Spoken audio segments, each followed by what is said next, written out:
I just came back from Boston. I went to visit my son. He's now a professor.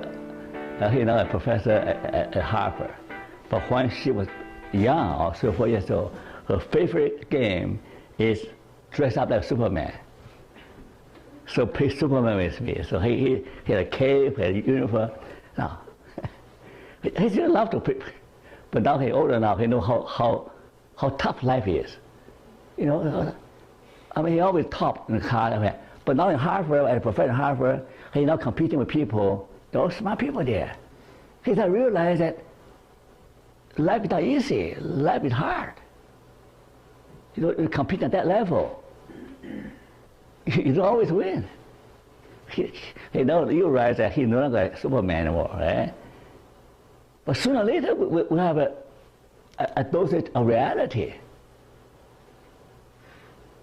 That it doesn't matter how you see yourself, okay? Doesn't matter how you see it. But how you see yourself determines how other people treat you. Okay? Fair enough, right? If you think yourself is nothing, other people treat you as nothing. But you tell everybody that I'm nothing, right? If you think yourself is everything, okay? When in fact, you're nothing, okay?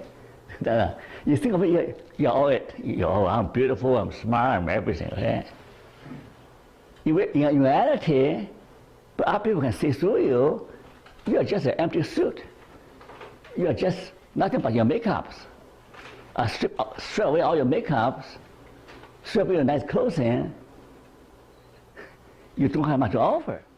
So you really need to have a sense who you really are. So you don't have to pretend, right? I mean, you feel comfortable with that, right? You're comfortable with who you are, with your limitation, with your strengths. Right? So it's important that you know who you are, that you can always feel comfortable anywhere you go, right? Yeah. Now, what's the problem with this guy here, the middle guy?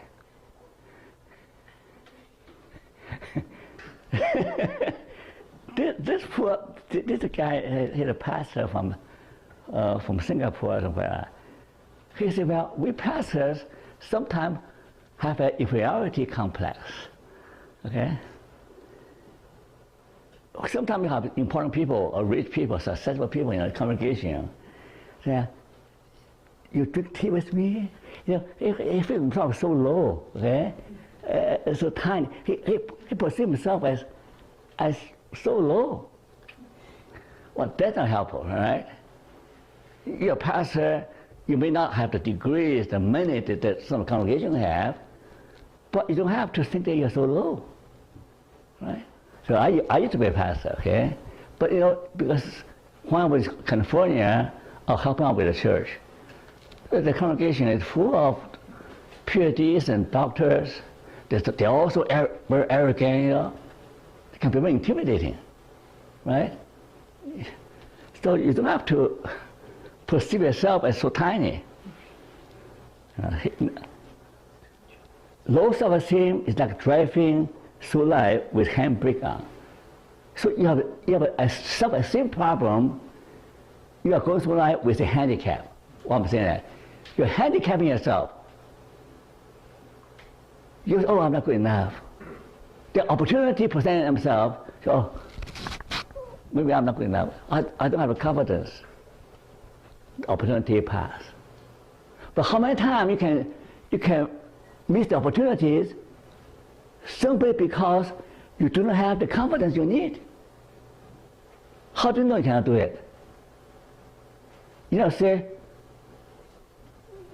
I don't have the confidence. I don't have. Say, I'm going to try it. I'm going to try it, okay? And that's how you grow. You stretch yourself. You reach higher than your grip. And then you grow. If you handicap yourself, say, oh, I can't do it. Ask somebody else. Ask somebody else who are better qualified than I am. You shortchange yourself. You handicap yourself.